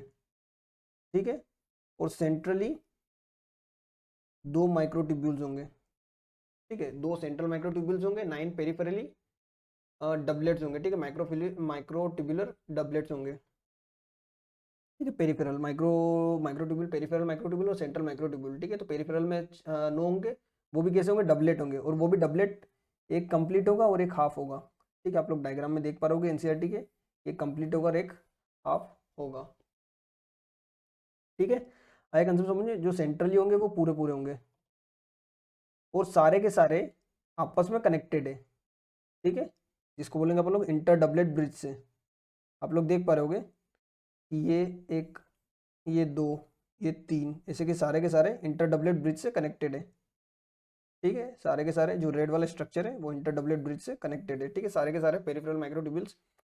और जो पेरिफेरल माइक्रोट्यूब्यूल्स है वो सेंट्रल माइक्रोट्यूब्यूल से रेडियल स्पोक्स निकल रहे हैं, ठीक है, जैसे साइकिल में स्पोक्स होते हैं ना, वैसे ही रेडियल स्पोक्स निकल रहे होंगे, ठीक है, जो कि सेंट्रल माइक्रोट्यूब्यूल से अटैच होंगे, और दोनों सेंट्रल माइक्रोट्यूब्यूल्स भी आपस में इंटर डबलेट ब्रिज से अटैच है, ठीक है। और सेंट्रल वाला जो पार्ट है, जो सेंट्रल पेरिफेरल ट्यूब्यूल्स है, वो देखा जाए तो एक सेंट्रल शीट से कवर्ड है, ठीक है, जो ब्लू कलर की आपको दिख रही होगी, ठीक है। आया कंसेप्ट समझ में, सिंपल सा कंसेप्ट है। सेल मेम्ब्रेन होगी, प्लाज्मा मेम्ब्रेन होगी, उसके बीच में कोर पार्ट होगा, जिसको बोलोगे आप लोग क्या, कोर पार्ट को बोलोगे आप लोग एक्सोनिम, ठीक है, सबके सब माइक्रोट्यूब्यूल से मिलकर बने, ठीक है, जो peripheral nine micro doublets microtubular doublet होंगे, यानी दो के फॉर्म में होंगे, एक कंप्लीट होगा एक हाफ होगा, ठीक है, सबसे दो जो डबलेट्स हैं, दो डबलेट्स आपस में इंटर डबलेट ब्रिज से कनेक्टेड है, और जो सेंट्रल दो सेंटर में वहाँ पर प्रेजेंट होंगे माइक्रोट्यूब्यूल्स, ठीक है, वो दोनों भी आपस में इंटर डबलेट से कनेक्टेड है। पेरिफेरल और सेंट्रल वाला जो पार्ट है वो रेडियल स्पोक से कनेक्टेड है, ठीक है, इतना कंसेप्ट समझ आता है। उसके बाद हर एक माइक्रोट्यूब्यूल से कुछ आर्म्स वगैरह निकल रहे होंगे, ठीक है, कुछ आर्म्स निकल रहे होंगे, तीन दो, ठीक है, तो वो भी अलग फर्दर प्रोटीन वगैरह से मिलकर बने होते हैं, प्रोटीनेशियस आर्म्स वगैरह होते हैं डाइनिन वगैरह से, तो इतना ज़्यादा अपन लोग डिटेल में नहीं जाते हैं, ठीक है। ये जितने भी सीलिया फ्लेजिला है एक स्ट्रक्चर से मिलके बने थे, जिसको बोलते हैं बेसल बॉडी, ठीक है, अपन लोग ने इनिशियली जब पढ़ा था तो वहाँ पर पढ़ा था कि बेसिकली सेंट्रियोल के जैसा एक स्ट्रक्चर होता है, ठीक है, सेंट्रियोल के जैसे एक स्ट्रक्चर होता है, ठीक है। आता कंसेप्ट समझ में इतना, बेसल बॉडी एक सेंट्रियोल के जैसे स्ट्रक्चर होता है, जो कि जिससे कि ये लोग अराइज कर रहे होते हैं, फ्लेजिला और आपका सीलिया जो होता है वो इससे अराइज कर रहा होता है, ठीक है। अब जैसे इसमें 9 पेरिफेरल डबलेट्स है और 2 सेंट्रल डबलेट है, इसीलिए इस अरेंजमेंट को 9+2 का अरेंजमेंट भी बोलते हैं, ठीक है, तो 9+2 का अरेंजमेंट किसमें होता है, सीलिया और फ्लेजिलास में 9+2 का अरेंजमेंट होता है, ठीक है, इतना कंसेप्ट समझ में आता है। अपन लोग इसकी एनसीईआरटी रीड करते हैं कि इसके एनसीईआरटी में क्या दिया हुआ है। यहाँ डायग्राम में आपको समझ में आ रहा होगा कि ये इसका इलेक्ट्रॉन माइक्रोस्कोप डायग्राम है, एक आपको कंप्लीट दिख रहा होगा डबलेट, एक आपको हाफ डब दिख रहा होगा, ठीक है, सेम यहाँ पर दिख रहा है, एक कंप्लीट डबलेट दिख रहा है और एक हाफ दिख रहा है, वो हाफ वाला अगले वाले कंप्लीट से अटैच है बाय इंटर डबलेट ब्रिज, और 2 सेंट्रल माइक्रोट्यूब्यूल्स होंगे, ठीक है, और 9 पेरिफेरल माइक्रोट्यूब्यूल्स होंगे, इसीलिए इस अरेंजमेंट को 9+2 का अरेंजमेंट बोलते हैं। और यहाँ पर दूसरे आर्म्स भी दिख रहे होंगे रेडियल स्पोक से, जो कि यहाँ से निकल के सेंटर तक जाते हैं, ठीक है, जो कि सेंटर पेरिफेरल माइक्रोट्यूब्यूल्स को सेंट्रल माइक्रोट्यूब्यूल से कनेक्ट करने का काम करते हैं, ठीक है। अपन लोग इसकी एनसीईआरटी पढ़ते हैं कि the cilia and flagella are hair like outgrowth of the cell membrane, cilias are, इसकी आउटग्रोथ होती है सेल मेम्ब्रेन की, ठीक है, तो यहाँ ध्यान रखना, ये बहुत इंपॉर्टेंट ये लाइन हो जाती है, सेल मेम्ब्रेन की, सेल वॉल की नहीं, सेल मेम्ब्रेन की आउटग्रोथ होती है, ठीक है। उसके बाद अगर अपन लोग बात करते हैं कि cilias are small structures which work like oars, यानी चप्पू के जैसे काम करते हैं, causing the movement of either the cell or surrounding fluid, ठीक है, तो जनरली सेल का मूवमेंट करवा सकते हैं, ठीक है, पेरिफेरल मीडियम में, या फिर जो सराउंडिंग फ्लूइड होगा उसका मूवमेंट कराएंगे। The flagellas are comparatively longer and responsible for cell movement. The prokaryotic bacteria also possess flagella but these are structurally different from that of eukaryotic flagella, ठीक है, तो यूकैरियोटिक फ्लेजिला से थोड़ा सा अलग स्ट्रक्चर उसका होता है प्रोकैरियोटिक फ्लेजिलास का। The electron microscope study of the cilium और flagellum shows that they are covered with the plasma membrane, plasma membrane से covered होता है, और जो उसका कोर होता है बीच वाला पार्ट बनाता है उसको बोलते हैं आप लोग क्या, एक्सोनिम, ठीक है, तो प्लाज्मा मेम्ब्रेन बाहर होगी, उसके अंदर जितना भी कोर वाला पार्ट होगा उसको बोलोगे आप लोग क्या, एक्सोनिम, ठीक है। The it possesses number of microtubules running parallel to the long axis, ठीक है, ऐसे पैरेलली बहुत सारे ऐसे लोंगुलर ट्यूब्यूल्स होंगे, ठीक है। ये एक लॉन्ग स्ट्रक्चर होता है, 1 2 3, ठीक है। तो ऐसे सारे के सारे ऐसे लॉन्गिट्यूडनली अरेंज होंगे। The exonym usually 9 doublets of radially arranged peripheral microtubules, ठीक है। तो रेडियली बाहर की साइड 9 के 9 अरेंजमेंट होंगे। A pair of centrally located microtubules, such an arrangement of axonemal microtubules refer to as a 9+2 array. The central tubules are connected by bridges and is also enclosed by central sheath, ठीक है। central sheath से enclosed होता है, simple से structure है। which is connected to one of the tubules, each peripheral doublets by radial spoke, ठीक है। तो रेडियल पेरिफेरल को सेंट्रल पार्ट से जोड़ने का काम किसका, रेडियल स्पोक्स का है। thus 3 are 9 radial spokes, there are 9 radial spokes होंगे, ठीक है। नो रेडियल स्पोक्स होंगे, ऑब्वियसली बात है। नो पेरिफेरल डबलेट्स है तो नो स्पोक्स होंगे। The peripheral doublets are also interconnected by linkers, ठीक है। तो इंटरकनेक्टेड होता है लिंकर से, इनको बोलते हैं अपन लोग क्या, इंटर डबलेट ब्रिज। क्यों, क्योंकि 2 डबलेट है बिटवीन द डबलेट, तो इंटर डबलेट, सिंपल सा कंसेप्ट है। Both the cilium and flagellum emerges from centriole like structure, जिसको बोलते हैं बेसल बॉडी, ठीक है। सिंपल सा स्ट्रक्चर है, एनसीईआरटी आप लोग रीड करना, उसका डायग्राम ध्यान रखना। वो डायग्राम एग्जैक्टली पूछ लेते हैं, ठीक है। डायग्राम्स एग्जैक्टली पूछ लेते हैं किसमें, एग्जाम्स में। अपन लोग अगला स्ट्रक्चर देखते हैं जिसका नाम है सेंट्रोसोम और सेंट्रियोल्स। देखो सेंट्रोसोम और जो सेंट्रियोल होगा वो सेम आपको स्ट्रक्चर जो होगा वो बहुत हद तक आपको मिलेगा फ्लैजिला और सीलिया से। और अपन लोगों ने बात की थी कि जो सेंट्रियोल और सेंट्रोसोम है वो बेसल बॉडी भी बनाता है, ठीक है। वो बेसल बॉडी भी बनाता है, और बेसल बॉडी से कौन अरेंज होते हैं, सीलिया या फिर फ्लैजिला, ठीक है। जनरली जो सेंट्रियोल होते हैं सेल के अंदर 2 होंगे, परपेंडिकुलरली एक दूसरे से अरेंज होंगे, ठीक है। एक स्ट्रक्चर ऐसा होगा, एक स्ट्रक्चर ऐसा होगा, ठीक है। दोनों आपस में परपेंडिकुलरली अरेंज होंगे, एक दूसरे के परपेंडिकुलरली अरेंज रहेंगे, ठीक है। काम किस में करते हैं, बेसिकली सेल डिवीजन में हेल्प करते हैं, ठीक है। सेल डिवीजन में हेल्प करते हैं, ठीक है। सेल डिवीजन के टाइम पर हेल्प करते हैं।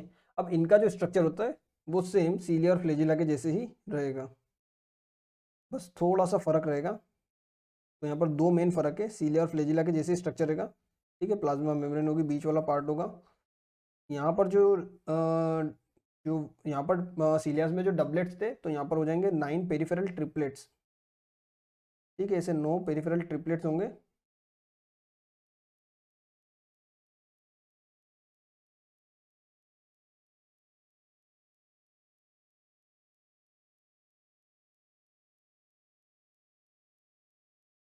ठीक है। और एक सेंट्रल हब होगा, ठीक है। सेंट्रल वो हब होगा, और रेडियल स्पोक्स तो रहेंगे ही, ठीक है। तो 2 डिफरेंस यहाँ पर है कि जो वहाँ पर 9 पेरिफेरल डबलेट्स है तो यहाँ पर 9 पेरिफेरल ट्रिपलेट्स हो जाएंगे, 9 पेरिफेरल ट्रिपलेट्स हो जाएंगे। रेडियल स्पोक्स तो रहेंगे ही, रेडियल स्पोक्स भी प्रेजेंट रहेंगे, लेकिन जो सेंट्रल्स में वहाँ पर 2 सेंट्रल माइक्रोट्यूब्यूल्स थे यहाँ पर कुछ भी नहीं रहेंगे, उसकी जगह क्या रहेंगे, सेंट्रल हब रहेगा, जो कि कैसा होगा, प्रोटीनेशियस हब होगा, प्रोटीनेशियस इन नेचर रहेगा, ठीक है। तो इसीलिए इस टाइप के अरेंजमेंट को बोलते हैं 9+0 का अरेंजमेंट है ये। कैसा है, 9+0 का। वहाँ पर कैसा था, 9+2 का, यहाँ पर 9+0, क्योंकि कोई सेंट्रल माइक्रोट्यूब्यूल्स यहाँ पर प्रेजेंट नहीं है, ठीक है। सेम इसके जैसे स्ट्रक्चर होता है। आया कंसेप्ट समझ में, सेंट्रोल और सेंट्रोमेयर का, ठीक है। तो the centrosome is a organelle usually containing 2 cylindrical structures called as a centriole, ठीक है। तो सेंट्रोसोम कैसा होता है, is an organelle usually containing 2 cylindrical structure, जिनको बोलेंगे आप लोग सेंट्रियोल, ठीक है। तो यहाँ पर एक चीज ध्यान रखना, कंफ्यूज मत होना सेंट्रोसोम और सेंट्रियोल में, कि ये वाला पूरा स्ट्रक्चर जो है वो सेंट्रियोल बोलते हैं, ठीक है। इस पूरे स्ट्रक्चर को क्या बोलते हैं, सेंट्रोसोम, सॉरी, इसको क्या बोलते हैं, पूरे स्ट्रक्चर को सेंट्रोसोम। और इस एक स्ट्रक्चर को, ठीक है, इस एक स्ट्रक्चर को क्या बोलते हैं, सेंट्रियोल, सॉरी, एक स्ट्रक्चर को क्या बोलते हैं, सेंट्रियोल, ठीक है। तो दे आर सराउंडेड बाय एमorphous पेरी सेंट्रियोलर मटेरियल, ठीक है। इनमें पेरी सेंट्रियोलर एमorphous मटेरियल होगा इसके बाहर, ठीक है। मतलब ये बाहर थोड़ा सा ऐसा एमorphous पेरी सेंट्रियोलर मटेरियल वगैरह होता है, ठीक है। ये बात ध्यान रखना, इंपॉर्टेंट लाइन एनसीईआरटी की। Both the centrioles in a centrosome lie perpendicular to each other, दोनों एक दूसरे से परपेंडिकुलरली अटैच होते हैं, 90 डिग्री के एंगल पर प्रेजेंट होते हैं, और इसमें कार्टविल के जैसा स्ट्रक्चर होता है। ठीक है, कार्टविल मतलब एक टायर के जैसे स्ट्रक्चर होता है। ठीक है, ठीक है, कार्ट का जो व्हील होता है उसके जैसा स्ट्रक्चर होता है। ठीक है, उसमें भी कैसा होता है कि आपको एक नॉर्मल व्हील होगा और उसमें सेंट्रली ऐसे स्पोक्स होते हैं। ठीक है, कार्ट व्हील में वैसे एक सेंट्रल हब होता है। ठीक है, कार्ट व्हील अगर आप लोगों ने देखा होगा, कार्ट का व्हील, उसमें भी ऐसे स्ट्रक्चर होता है, इसमें भी ऐसे स्ट्रक्चर होता है, इसलिए इसको क्या बोलते हैं, cart wheel structure. They are made up of evenly spaced, ठीक है, 9 इवनली स्पेस्ड पेरिफेरल फाइब्रिल्स रहेंगे जिसके ट्यूबुलिन प्रोटीन से मिलके बने होंगे, वही माइक्रोट्यूब्यूल से मिलके बने होते हैं, ट्रिपलेट्स होते हैं। Each of the peripheral fibril is a triplet, सबके सब पेरिफेरल फाइब्रिल जो होंगे वो ट्रिपलेट होंगे, सिंपल सा कंसेप्ट है। Adjacent triplets are also linked, दोनों लिंक्ड होंगे इंटर ट्रिपलेट ब्रिज से, वहाँ पर इंटर डबलेट ब्रिज था, यहाँ पर इंटर ट्रिपलेट ब्रिज होगा। The central part of the proximal region of the centriole is called is also proteinaceous, जिसको बोलेंगे प्रोटीनेशियस हब या फिर central hub, which is connected with the tubules of the peripheral triplets by radial spokes. ठीक है, central part को peripheral part से join करने का काम होता है रेडियल स्पोक्स का। पूरा सीलिया फ्लैजिला के सब लोग को कंपेयर कर सकते हो। Centrioles form a basal body of the cilia flagella and the spindle fibres that give rise to the spindle apparatus during the cell division. ठीक है, तो आप लोग देखोगे कि सेल डिवीजन में ये दोनों जो सेंट्रियोल होते हैं वो एक दूसरे से अलग हो जाते हैं। ठीक है, दोनों सेंट्रियोल एक दूसरे से अलग अलग हो जाते हैं और यहाँ पर ऐसे स्पिंडल फाइबर्स का फॉर्मेशन कर लेते हैं।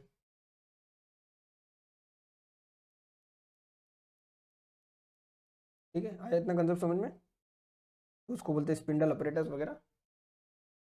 ठीक है, तो सेल डिवीजन में कैसे हेल्प करते हैं, इतना समझ आया आपको। ठीक है, और ये बात ध्यान रखना कि जो सेंट्रोसोम होता है वो सिर्फ एनिमल सेल्स में प्रेजेंट होता है, ये बात इंपॉर्टेंट हो जाती है। ठीक है, सेंट्रियोल्स आर एब्सेंट इन, अपन लोगों ने इस चैप्टर के शुरुआत में बात की थी कि centrioles are absent in plant cells. ठीक है, centriole are present in animal cells only. ठीक है, अब इस चैप्टर का जो लास्ट स्ट्रक्चर है जिसका नाम है न्यूक्लियस, जो कि इंपॉर्टेंट स्ट्रक्चर है न्यूक्लियस। न्यूक्लियस क्या होता है, देखो, न्यूक्लियस किसी भी सेल का सेंट्रल पार्ट होता है। ठीक है, किसने डिस्क्राइब किया था सबसे पहले, रॉबर्ट ब्राउन ने। ठीक है, later the material of the nucleus stain by the basic dyes. ठीक है, बेसिकली इसका जो न्यूक्लियस जो स्टेन होता है वो बेसिक डाइस से स्टेन होता है, और इसके अंदर जो मटेरियल होता है, ठीक है, वो द नेम गिवन बाई, ये बात थोड़ा सा ध्यान रखना, इंफॉर्मेटिव चीज़ें हैं कि रॉबर्ट ब्राउन ने सबसे पहले इसको डिस्क्राइब किया था, सॉरी, रॉबर्ट ब्राउन ने इसको सबसे पहले डिस्क्राइब किया था। ठीक है, इसी चैप्टर के शुरू में ये चीज़ लिखी हुई थी इंट्रोडक्शन वाले पार्ट में कि रॉबर्ट ब्राउन ने इसको सबसे पहले डिस्क्राइब किया हुआ था। ठीक है, उसके बाद में इसको बेसिक डाई से अपन लोग स्ट्रेन करते हैं। ठीक है, बेसिक डाई से इसको अपन लोग स्ट्रेन करते हैं, और जो क्रोमेटिन वर्ड था वो दिया था किसने, फ्लेमिंग ने। ठीक है, नॉर्मल सी कुछ चीज़ें देखो, किसी भी सेल का जो सेंटर होता है उसको बोलते हैं अपन लोग न्यूक्लियस, न्यूक्लियस का मतलब ही होता है सेंटर। ठीक है, इसके अंदर क्या फील्ड होती है, इसके अंदर फील्ड होती है पूरी की पूरी इंफॉर्मेशन। ठीक है, जो कि एक जनरेशन से अगली जनरेशन के और ट्रांसफर होती है। ठीक है, इसके अंदर क्या प्रेजेंट होता है, न्यूक्लिक एसिड। ठीक है, इसके अंदर क्या प्रेजेंट होता है, न्यूक्लिक एसिड, डीएनए और आरएनए। ठीक है, डीएनए और आरएनए, मेनली अगर यूकैरियोटिक सेल्स की बात करते हैं तो अपन लोग डीएनए की बात करते हैं। ठीक है, अब देखो क्या होता है, जो न्यूक्लियस होता है वो मेम्ब्रेन बाउंड स्ट्रक्चर होता है। ठीक है, तो अपन लोग अगर इसको जूम करें, सिर्फ इसको न्यूक्लियस को जूम करते हैं, तो न्यूक्लियस एक मेम्ब्रेन बाउंड स्ट्रक्चर होता है, और ये डबल मेम्ब्रेन स्ट्रक्चर होता है। ठीक है, ये पहली मेम्ब्रेन हो गई, और पहली मेम्ब्रेन बेसिकली अगर इसको अपन लोग सही से बनाएं, पहली मेम्ब्रेन कैसी होगी, ऐसी होती है।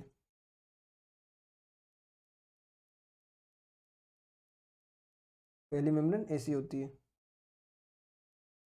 ठीक है, और दूसरी मेम्ब्रेन भी ऐसी रहेगी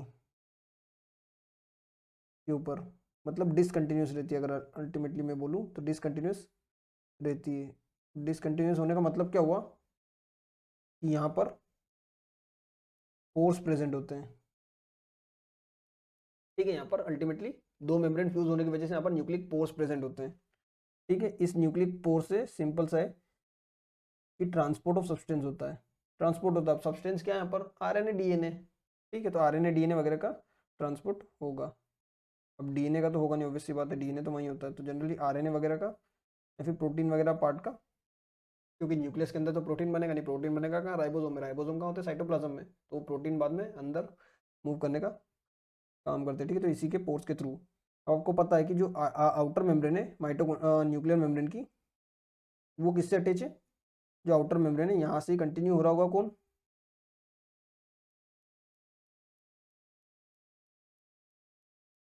यहाँ से कंटिन्यू हो रहा होगा कौन आपका, एंडोप्लाज्मिक रेटिकुलम। और कौन सा एंडोप्लाज्मिक रेटिकुलम, आउटर मेम्ब्रेन से रफ एंडोप्लाज्मिक रेटिकुलम। इसीलिए बोलते हैं कि जो राइबोसोम है वो दो जगह प्रेजेंट है, मतलब साइट तीन जगह बेसिकली अगर बोले, साइटोप्लाज्म के अलावा भी दो जगह प्रेजेंट होता है। कहाँ पर, एक तो आर ई आर पर और एक आउटर न्यूक्लियर मेम्ब्रेन पर। ठीक है, तो इन दोनों जगह राइबोसोम प्रेजेंट होता है। ठीक है, इन दोनों जगह राइबोसोम प्रेजेंट होता है। ठीक है, इतना कंसेप्ट समझ में आपको। उसके अलावा इस न्यूक्लियस के अंदर भी जब सेल डिवीजन होता है तो एक स्पेशल स्ट्रक्चर दिखता है आपको, जिसको बोलते हैं आपको लोग क्या, न्यूक्लियोलस। क्या बोलते हैं, न्यूक्लियोलस। ये समझ लो कि न्यूक्लियस का भी सेंटर है। ठीक है, न्यूक्लियस के भी सेंटर है, जो कि स्पेशलाइज्ड स्ट्रक्चर दिखेगा न्यूक्लियोलस सेल डिवीजन के टाइम पर। ठीक है, इन जनरल तो नहीं दिखेगा, सेल डिवीजन के टाइम पर एक स्ट्रक्चर दिखेगा जिसको बोलेंगे आप लोग न्यूक्लियोलस।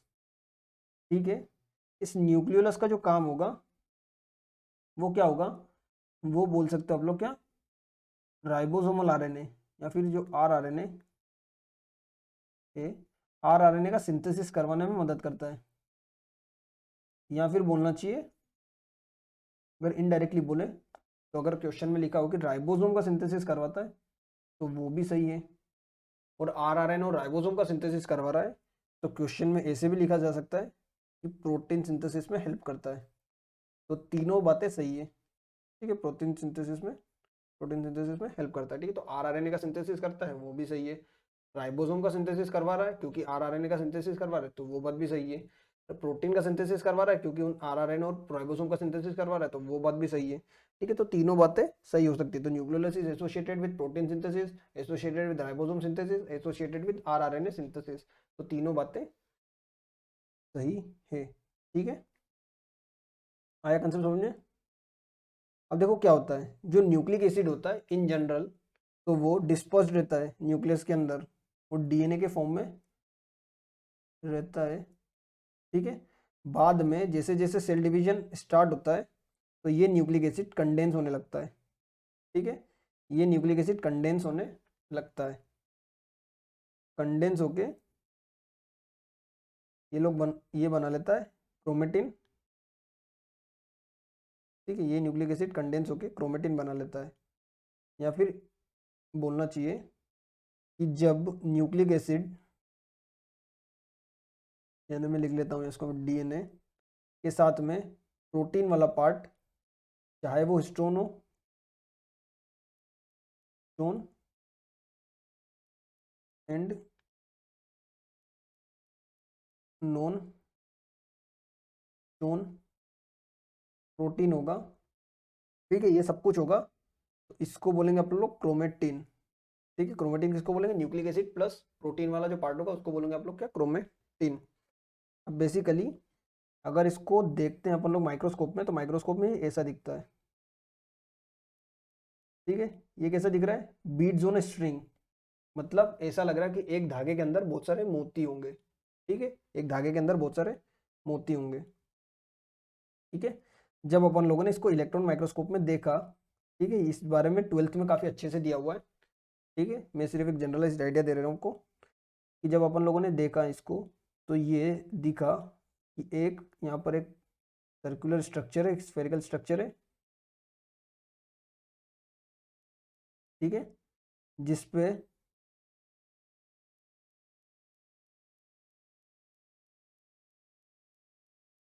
अगर देखा जाए तो ऐसे लगा है कौन आपका,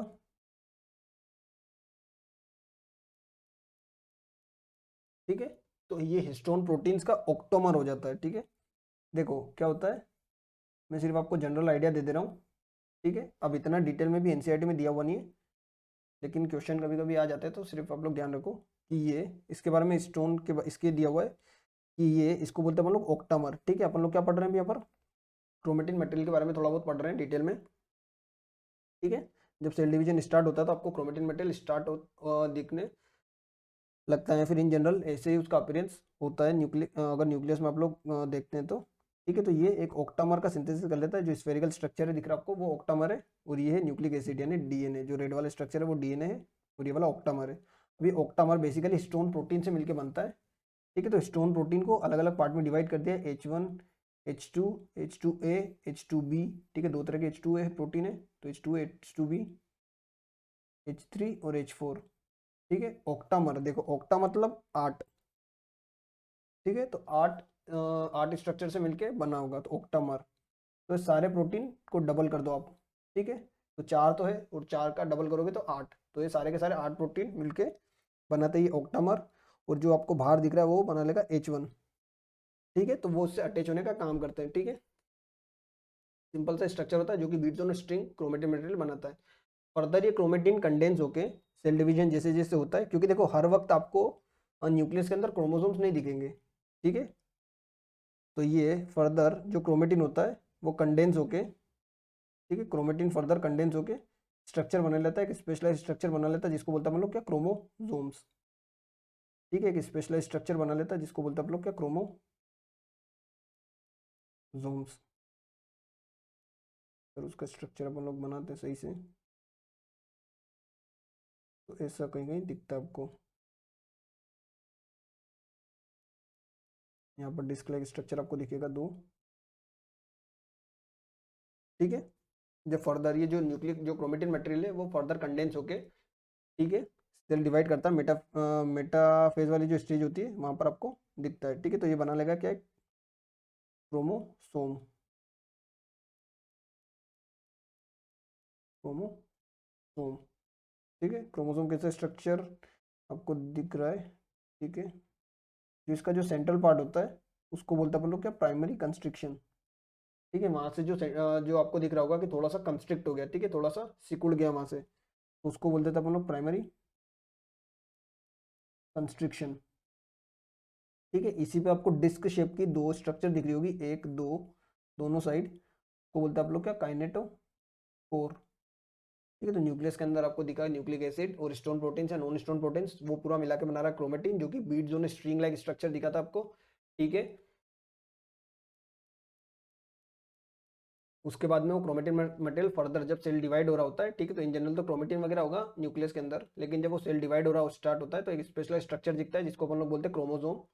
ठीक है, वो क्रोमोसोम में आपको मिलेगा प्राइमरी कंस्ट्रिक्शन, जो कि सेंट्रली प्रेजेंट होगा, प्राइमरी कंस्ट्रिक्शन। ठीक है, थोड़ा सा सेंटर वाले पार्ट से थोड़ा सा कंस्ट्रिक्टेड रहता है, और जो सेंटर वाले पार्ट पर जो कंस्ट्रक्टेड होगा तो 2 आपको डिस्क लाइक स्ट्रक्चर दिखेंगे जिसको काइनेटोकोर वहाँ पर बोलेंगे, जो कि वहाँ पर अटैच होता है। ठीक है, इसी काइनेटोकोर से अटैच होते हैं स्पिंडल फाइबर्स। ठीक है, स्पिंडल फाइबर्स वगैरह जो अपन लोगों ने पढ़ा था, सेंट्रल से स्पिंडल शेप का पूरा स्पिंडल अपरेटस बनाता है।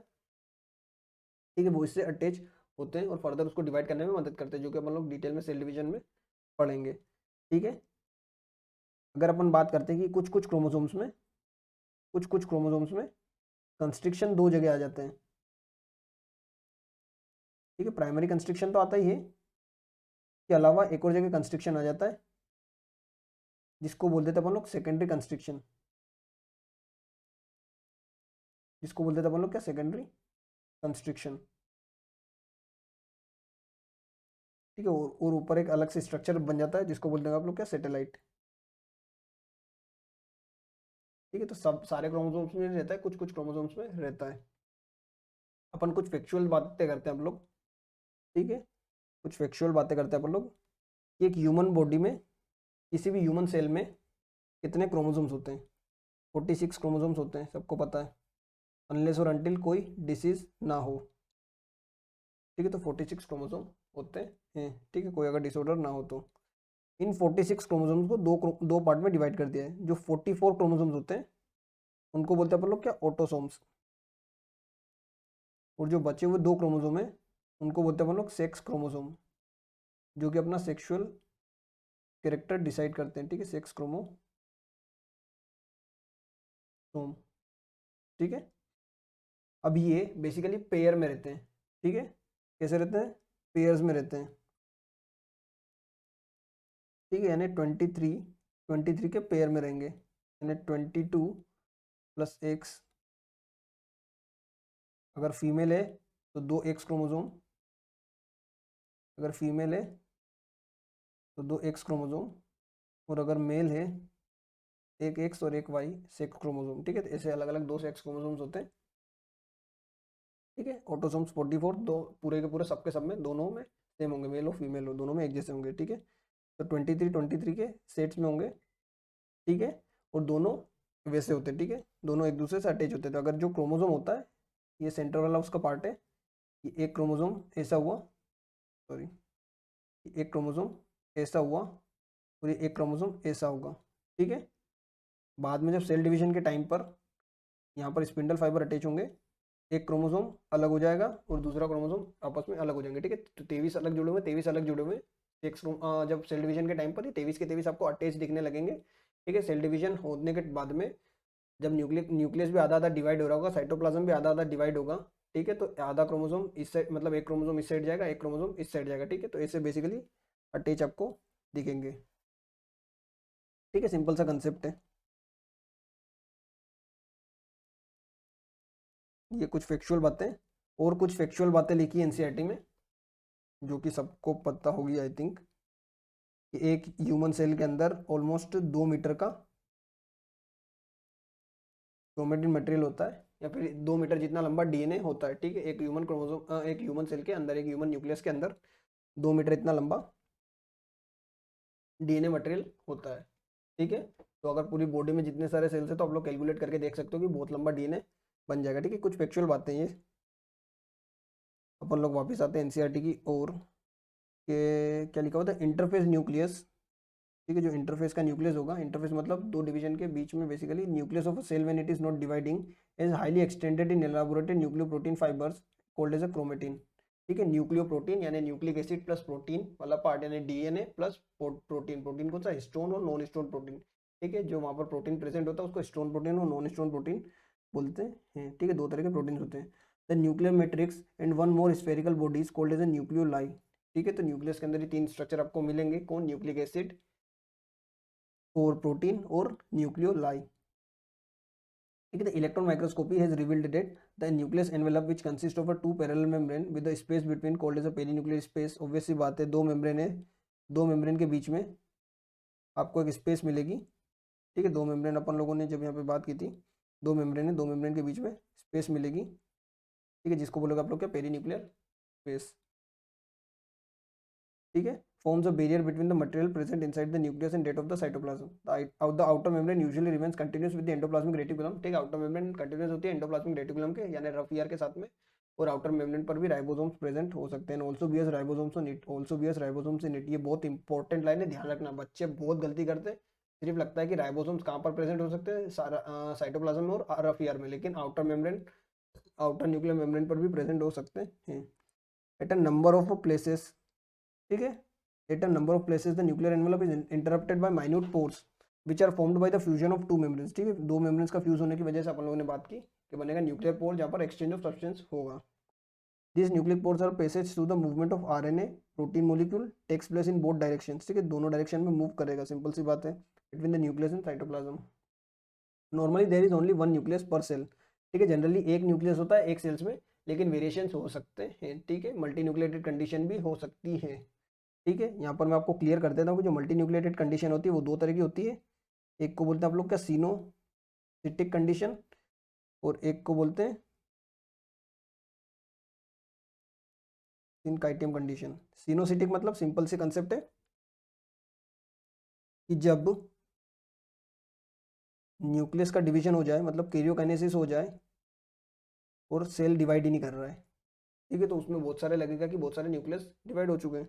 और सिनकाइटियम मतलब जब 2 सेल आपस में फ्यूज हो जाएंगे, ठीक है, जब दोनों सेल आपस में फ्यूज हो जाएंगे तो लगेगा ये उसमें 2 न्यूक्लियस हो गए, ठीक है। तो मल्टी न्यूक्लिएटेड कंडीशन हो सकती है बहुत सारे सेल्स में। Variations in the number of nuclear are also frequently observed. अब देखो कुछ है कि some mature cells even like nucleus, ठीक है। तो किसी किसी सेल्स में न्यूक्लियस एब्सेंट हो सकता है।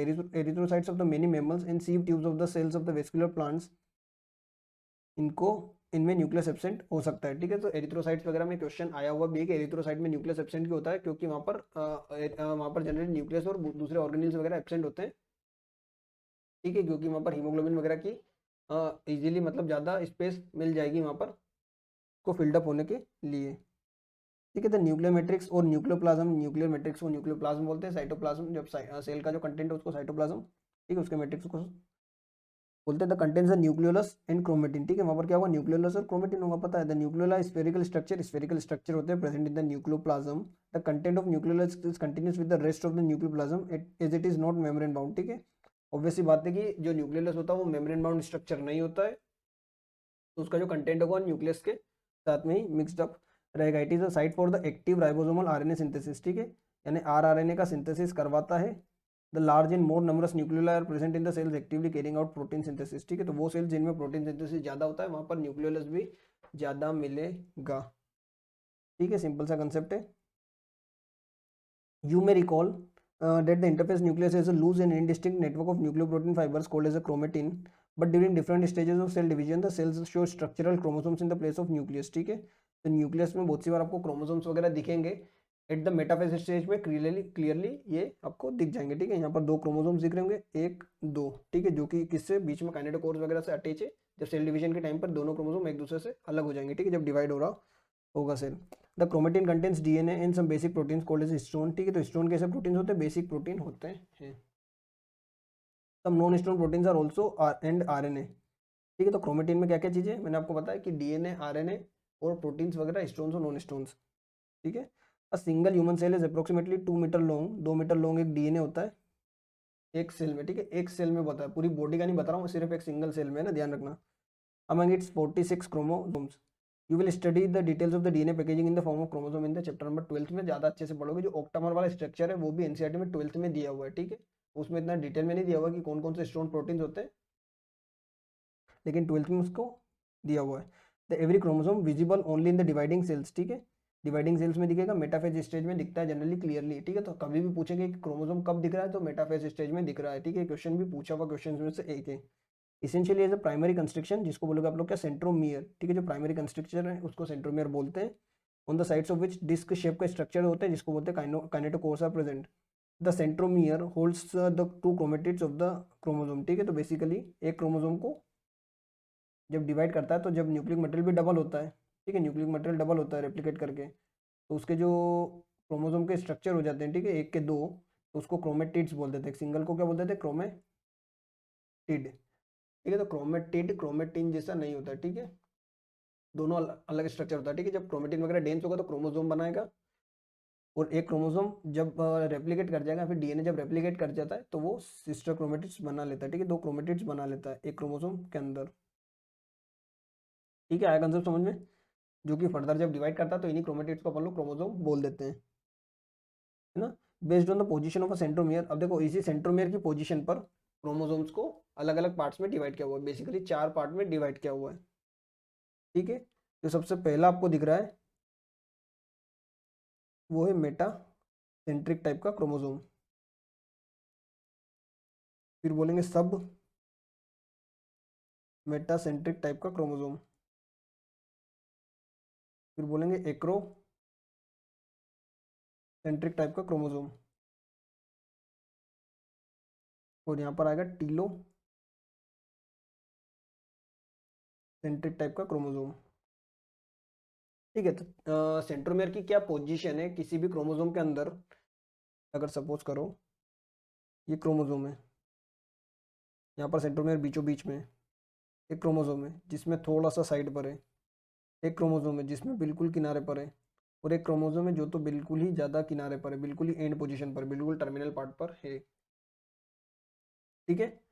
तो ऐसे अलग अलग पोजीशन हो सकती है किसी भी क्रोमोसोम के अंदर।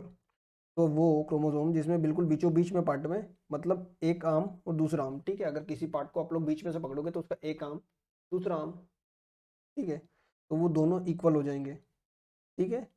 तो बोथ आर्म्स आर इक्वल जब रहेंगे तो उसको बोलेंगे आप लोग क्या, मेटा सेंट्रिक। जब दोनों आर्म्स इक्वल हो जाएंगे तो उसको बोलोगे आप लोग क्या, मेटा सेंट्रिक। और 2019 में क्वेश्चन पूछा हुआ था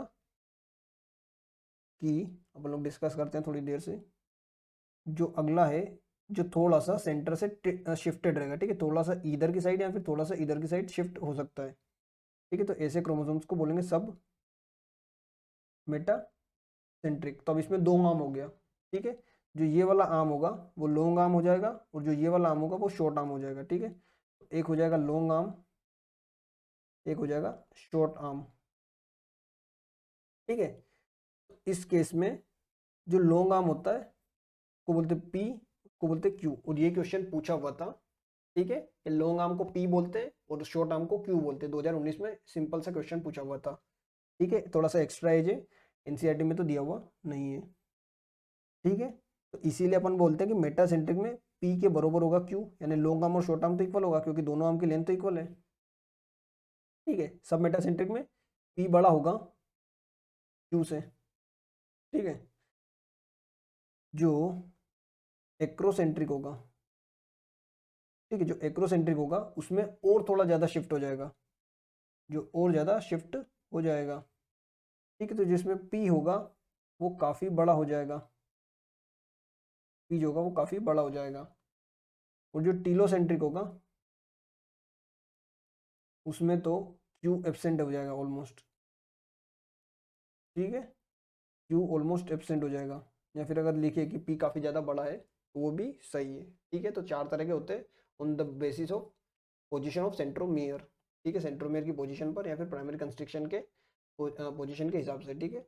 मेटासेंट्रिक, सब मेटासेंट्रिक, एक्रोसेंट्रिक एंड टीलोसेंट्रिक, ठीक है। ध्यान रखना ये पी और क्यू वाला कंसेप्ट भी ध्यान रखना, सिंपल सा लॉजिक है। लॉन्ग आर्म मतलब पी, शॉर्ट आर्म मतलब क्यू, ठीक है। कितने क्रोमोसोम होते हैं, 23 पेयर्स होते हैं, फिर 46 क्रोमोसोम होते हैं, जिसमें से 44 जो होते हैं वो ऑटोसोम्स होते हैं, यानी ठीक है 44 जो होते हैं वो ऑटोसोम्स होते हैं और दो बचे सेक्स क्रोमोसोम, ठीक है। इतना कंसेप्ट समझ में आया। The metacentric chromosome is a middle centromere forming the two equal arms of the chromosome. The submetacentric chromosome is a centromere slightly away from the middle of the chromosome, resulting in the one shorter arm and one longer arm. In the case of acrocentric chromosome, the centromere is situated close to its end, forming one extremely short and one extremely long arm. Whereas the telocentric chromosome is a terminal centromere, जिसमें कोई short arm होगा ही नहीं, सिर्फ long arm present होगा, ठीक है। इसमें आपको दिख रहा होगा कि यहाँ पर एक सेकेंडरी कंस्ट्रक्शन है जिसके ऊपर एक बना रहा है सेटेलाइट। अब इसी सेटेलाइट का एक इंपॉर्टेंट फंक्शन हो जाता है कि समटाइम्स अ फ्यू क्रोमोसोम्स एवं नॉन स्टेनिंग सेकेंडरी कंस्ट्रक्शन होगा जिसको एक कांस्टेंट लोकेशन पर, this gives appearance of a small fragment called as a satellite, ठीक है। ये सेटेलाइट देगा और जनरली इसी सेकेंडरी कंस्ट्रक्शन पर जो न्यूक्लियस होता है वो अटैच रहता है, ठीक है, सेल डिवीजन के टाइम पर। तो वो कुछ क्रोमोसोम्स है जैसे 13, 14, 15, 21 और 22। अब ये याद रखने की जरूरत नहीं है, जस्ट मैं आपको बता दे रहा हूँ इन पर जनरली प्रेजेंट होता है ठीक है। तो ये आपका हो जाएगा पूरा क्रोमोसोम वाला पार्ट, अच्छे से पढ़ना इसको, ठीक है। जो लास्ट पार्ट है इसी चैप्टर का वो है माइक्रोबॉडीज। तो जैसे अपन लोगों ने पढ़ा था प्रोकैरियोटिक सेल्स में इंक्लूजन बॉडीज, वैसे यहाँ पर माइक्रोबॉडीज होती है, छोटी छोटी माइक्रोबॉडीज वगैरह होगी जो कि स्टोरेज वगैरह करने के काम में आएगी, ठीक है। माइन्यूट वेसिकल्स के फॉर्म में होंगे microbodies that contain various enzymes are present in both plants और एनिमल्स वगैरह, ठीक है। सारे यूकेरियोटिक सेल्स वगैरह में प्रेजेंट होते हैं, जैसे इंक्लूजन बॉडीज वहाँ पर प्रेजेंट होती है, स्मॉल स्मॉल वेसिकल्स के फॉर्म में होते हैं, ठीक है। ऐसे स्फेरिकल सर्कल्स होंगे आपको दिख जाएंगे, ठीक है। तो इसी के साथ जो cell the unit of life ये चैप्टर पूरा खत्म होता है। Thank you so much students.